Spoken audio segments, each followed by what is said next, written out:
Hey everybody, welcome back to V&J Reviews. It is great to have you guys back with us today. As always, this is Vin. And this is Joe. Ever since the Battle of the Gods arc, there has been a mystery on the horizon, and that is the power of the God of Destruction. However, that mystery is becoming a lot more clear.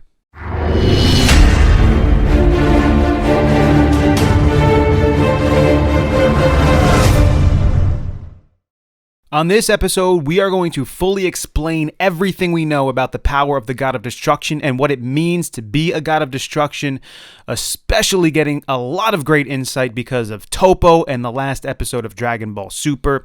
So let's start this thing off. First off, we all know that a God of Destruction must first be a candidate before they can become a God of Destruction, meaning they must reveal themselves to be at least powerful enough and have the ability to take on that role. Of course, Toppo has, but that means every other God of Destruction who is a God of Destruction has exhibited those same things prior, way back in the past, when they were all once considered a candidate as well. But being a candidate isn't enough. Not only do you need to be a candidate, but you must also train as a candidate. So we know that Toppo and every other God of Destruction trained with other gods of destruction in order to fulfill that role. Once they train as a God of Destruction, they must then make the decision to become a God of Destruction. It must be a fully and willfully done decision. You cannot be forced into it. And obviously, up until this point, Toppo has not chosen to become a God of Destruction. He has basically held off and had continued to just have his normal ki and normal abilities. Although he's been training as a God of Destruction, he has not yet made that choice. However, this last episode, that all ended. Toppo has now made the decision willfully and fully to become a God of Destruction. And that in itself is important and also gives us some new insight into what a God of Destruction is able to do and what it means to be a God of Destruction. So in this last episode, we see that Toppo was pushed to the brink where he had no other choice but to become this God of Destruction. And when we see him become this God of Destruction, right away, everybody's telling a difference that there's something going on here. Beerus senses it, and everyone else is sensing a difference in energy. So we can see him powering up massively once he makes the decision. He actually even says, there's no more justice, there's no more evil. I'm above all that, because he has fully made the decision. And we even see Jiren saying, so Toppo, you made up your mind. So we are seeing that even Jiren knows that you have to accept it to become a God of Destruction. And pretty much what it's almost seeming like is he has no other way of going back once he makes his choice. It kind of makes me think that Toppo was on the fence this whole time of, should I become a God of Destruction, should I not become one? And pretty much this Tournament of Power is what pushed him to go against everything I think he believes in, with justice and everything, to go and get this extra power to try to win the tournament. So now we're going to actually watch Toppo use his God of Destruction ability and what actually all the different things it can do once you get this type of energy. Many may still say, though, however, that Toppo hasn't fully made this decision, that he still has time, but it really doesn't indicate that, because even after Jiren made his comment, Belmod came out and said, having made up his mind, Toppo is no different than a God of Destruction. And then so it's like, well, wait a second, he's no different. That doesn't mean he is. But Belmod continued with his statement and actually said, indeed, it is the birth of God of Destruction, Toppo. So no doubt about it, he had to do something to make this decision, and he did in fact make that decision. And then Goku, at the very end of the episode, when we get to see the credits to the new episode, Goku says Toppo threw everything away to become a God of Destruction. So once you make this decision, it's almost like the genie in the bottle.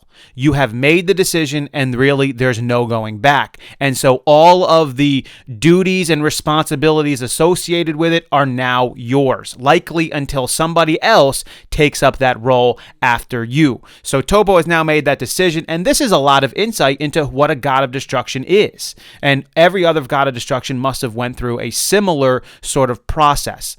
Now that Toppo is a God of Destruction, what does this mean for him? Well, it's obviously going to do a lot for his power. There's going to be massive increases in Toppo's power. First off, we see him right off the bat destroy pretty much half of the remaining platform. Now, that might not seem like a great feat and all, but still, he's powering up and destroying half of this platform, which says a lot about his gains. His power's boosting massively. It's obvious. He's got this aura around him, the God energy aura with this purple aura. He's built up. I mean, he's increasing in size.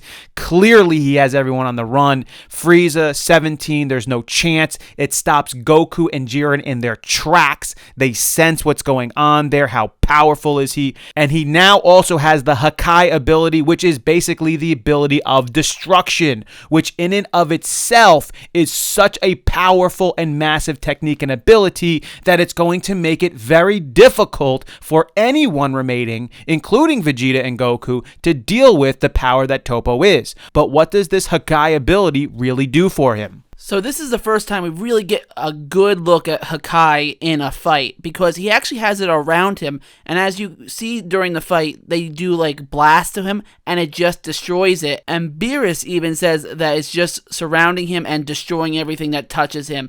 And then we actually see him able to make blast out of it as well. He shoots Frieza with it. That's also how he destroyed half the platform, and he also does it against 17. He misses though, and though Beerus does make an interesting statement here where it's like, oh, he has to charge it up. So I'm thinking Toppo isn't really used to using this yet. He has to charge it up. I think it's probably supposed to be more of an instant attack if you know how to use it correctly. So Toppo's still learning. I mean, Toppo hasn't really had this for very long yet. Also, one other thing that was interesting when he also got this energy, he did get this mark on his chest. I'm not sure what exactly it symbolizes. I don't know if it's a mark saying you have chosen to become a God Destruction. You are now that part. It's some type of symbol. I'm pretty sure it means something. We're probably going to learn about it more later, but it was interesting to actually see that as well. But I'm wondering, how are they going to defeat somebody who can destroy any blast that's coming to him?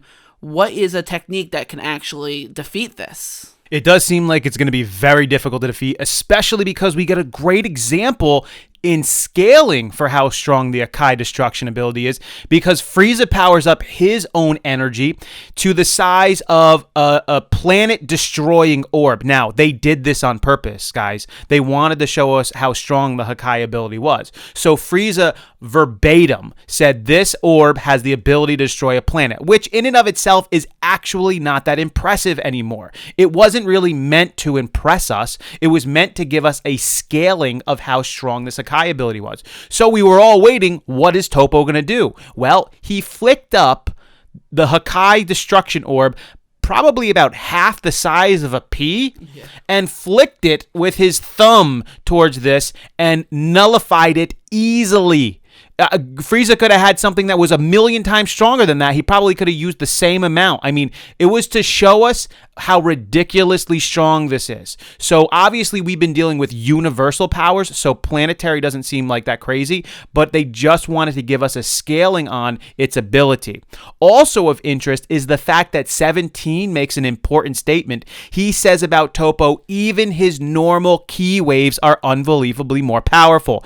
This is interesting because Joe and I have taken the side that there is a difference between God energy and normal energy. We even put this on our scale. We differentiated between the normal ki that Goku has and his God ki. Can you believe the type of flack that we had gotten for that? People said, no, there's no indication. This is not a thing. Well, guess what 17 just said? We have it on the screen right now.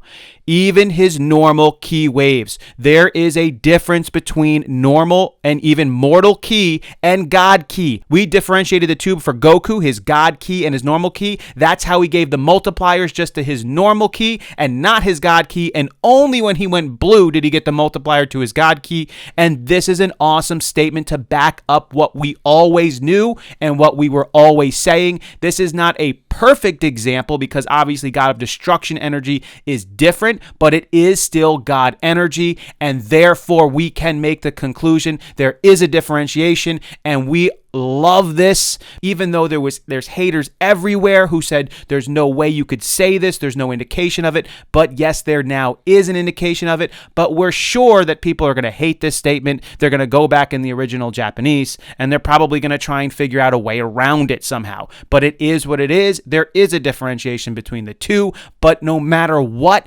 Toppo's God energy is massive, and his normal ki blasts are now far more massive. 17 can't even deal with them. They're just looking for a weakness now in Toppo. And are they going to find that?